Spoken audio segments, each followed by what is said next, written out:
तो आज हम पढ़ रहे हैं वैदिक एज। हम डिफ्रेंशिएट कर रहे हैं ऋग वैदिक एज से लेटर वैदिक एज में। तो सबसे पहले हम देखेंगे वैदिक इकोनॉमी। वैदिक economy in Rig Vedic as कैसा था। तो in Rig Vedic age it was subsistence economy. Subsistence मतलब कि हम उतना ही उपजाएंगे जितना हमें खाना है। अपनी आवश्यकता से ज़्यादा हम नहीं उपजाते थे, जितना हमें काम उतना ही हमारी इकोनॉमी में पैसे आ रहे थे। पैसे इन द सेंस एग्रीकल्चर। और वही लेटर वैदिक एज में agricultural economy it was change. तो उसको हम बाद में देखेंगे। पहले हम देखेंगे ऋग वैदिक एज में, जो कि 1500 से 1000 बीसी तक माना जाता है। उसमें क्या था, तो पैस्टोरल इकोनॉमी था हमारा, मतलब जानवर बेस्ड इकोनॉमी था। सारे चीज़ हमारा, हर चीज़ काउ पे बेस्ड था। Cow was very prominent during this time.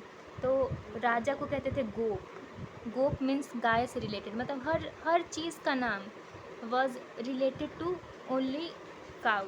तो उस टाइम काउ मतलब जिसके पास काउ है उसको बहुत अमीर माना जाता था। दहेज में काउ दिया जाता था, मतलब cow was very important thing during that period. तो राजा को गोप कहते थे, गोमत धनी व्यक्ति को कहते थे, गोधन गेस्ट को कहते थे, दो हित्री बेटी को कहते थे, गोधन टाइम और गेहूं को कहते थे, गविष्टि गाय को कहते थे। तो हर चीज़ का मतलब इम्पॉर्टेंट चीज़ का नाम उस टाइम गाय से ही रिलेटेड था।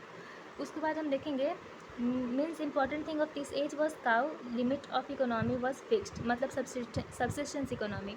उसके बाद absence of agricultural economy, but Rig Vedic people were aware of agricultural practices. मतलब एग्रीकल्चर तो उस टाइम था ही। हमने देखा है कि हड़प्पन सिविलाइजेशन में भी एग्रीकल्चर बहुत अच्छे से माना जाता है। हमने बहुत सारे ग्रैनरीज देखे थे, बहुत सारा हमने अनाज का एविडेंस भी देखा है बहुत सारे साइट से। तो इसका मतलब ऋग वैदिक एज में भी people were advent of agriculture, लेकिन क्योंकि बहुत ज़्यादा अच्छा मीन्स नहीं था जिससे एग्रीकल्चर कर सकते थे, इसलिए agriculture was not so much famous during that time.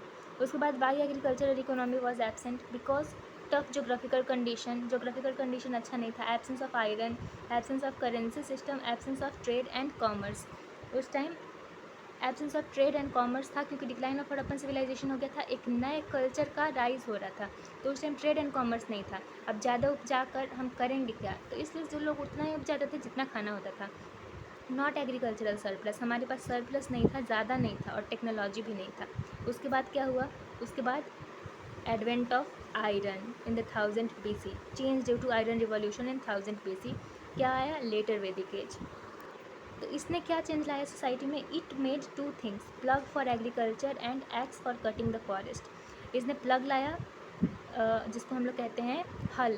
तो हल लाया एग्रीकल्चर के लिए, और एक्स मतलब कुल्हाड़ी, जिससे हम फॉरेस्ट को कट कर सकते हैं।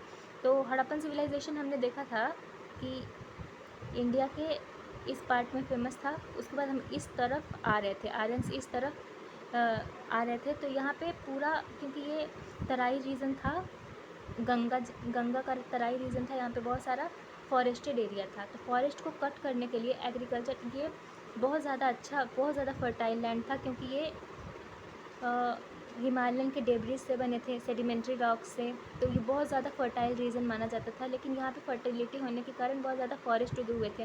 फॉरेस्ट को हटाने के लिए हमें जो मीन्स की ज़रूरत थी, आयरन हमारे पास था नहीं, एक्स हमारे पास था नहीं, इसलिए लोग एग्रीकल्चर नहीं कर रहे थे इस साइड। लेकिन 1000 BC में आयरन का इन्वेंशन हुआ, और उसके बाद the whole scenario was changed. तो हमारे पास एक्स आया जिससे हमने फॉरेस्ट को हटाया। उसके बाद it made two things, plough for agriculture and axe for cutting the forest. Later Vedic economy came. Art and culture developed, art and culture developed हुआ, क्योंकि खाने के लिए सरप्लस होगा, ट्रेड होगा, कॉमर्स होगा, तो अपने आप सारी चीज़ों का डेवलप होगा। Pottery system came. Pottery system आया। 3 and 4 types of pottery, black ware, painted grey ware, red ware and saffron design ware. तो ये हमें बहुत इंपॉर्टेंट है हमारे एग्ज़ाम के लिए भी, कि ऋग वैदिक एज में किस टाइप की पॉटरी पाई जाती थी। तो black ware, painted grey ware, red ware and saffron ware. Ware means होता है बर्तन, तो ब्लैक कलर के बर्तन पाए जाते थे, painted grey ware, red ware और saffron design ware. Most common, बहुत ज़्यादा जो कॉमन था, जो सारे लोग यूज़ करते थे, वो था red ware. Most distinctive pottery, मतलब जो स्पेशल ओकेजन पे यूज़ करते थे लोग, अमीरों के पास पाए जाते थे, वो था painted grey ware. It shows that social order in later Vedic period. ये दिखाता है कि मतलब कैसे हायरार्की था वहाँ के सोसाइटी में।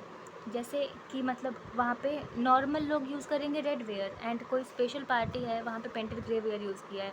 Weaving was monopoly for women, मतलब वुमेंस की भी पोजीशन ठीक थी ऋग्वेदिक, लेटर वैदिक वेद में मतलब वुमेंस का पोजीशन ठीक नहीं था। वो हम आगे देखेंगे सोसाइटी में वुमेंस का पोजीशन ठीक नहीं था, लेकिन उनका वीविंग पे मोनोपोली था, क्योंकि घर पे बैठे बैठे वो भी इकोनॉमी में थोड़ा डोनेट कर रही थी। तो दिस वाज ऑल अबाउट वैदिक इकोनॉमी, और अगले वीडियो में हम देखेंगे वैदिक पॉलिटी कैसे ऋग्वैदिक एज से लेटर वैदिक एज में वैदिक पॉलिटी चेंज हुआ। तो thanks for watching the video.